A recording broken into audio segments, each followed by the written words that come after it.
सालं काय आयुष्य झालंय माझं. माझ्या वयाची माणसं आपल्या बायका बरोबर मोठ्या मोठ्या घरात राहतात, फिरायला जातात, आणि मी आज जेवलो तर उद्या काय खाऊन जगायचं या विचारात अडकलो. नाही, बाबा होते तोपर्यंत सगळं ठीक होतं, पण सगळी जबाबदारी माझ्यावर सोडून ते गेले. तरी मी बाबांना म्हणत होतो, कोणी जास्त पैसे देत असेल तर ते घ्या आणि त्यांना हवी तशी बातमी लिहून द्या.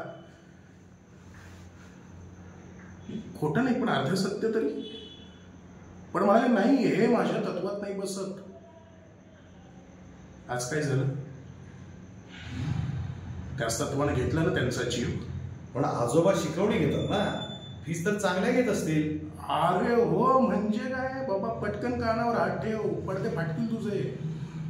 प्रत्येक मुलाकडून वर्षाला 1 रुपया फी घेतात ते, आणि तो 1 रुपया सुद्धा देवघरात ठेवतात. त्या देवघरातल्या फुलांमध्ये तो 1 रुपया कुठे हरवून जातो हे कळत सुद्धा नाही. आणि हे कमी म्हणून काय माझी बायको आहेच. घरात गेले गेले इतके सुमधुर शब्द जे तोंडून बाहेर पडतात की क्षणात आपण कर्तव्य शून्य होतो.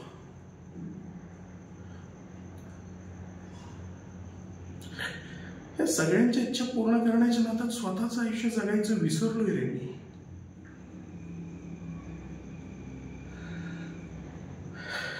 नाही, पण आता मी ठरवलंय, 100-200 रुपये तर 100-200 रुपये, पण लाच घेणार.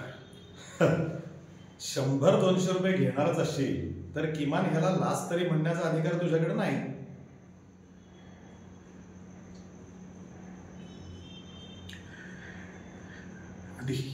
आधी बाबा होते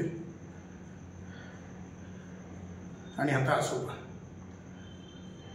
आयुष्यभर मला तत्व शिकवत राहिले ते, पण त्याच तत्वामुळे आज मला लाच घ्यायला शिकायला लागते. ह्याच वाईट जास्त वाटतंय. पण ठीक आहे, आता नाही थांबणार मी.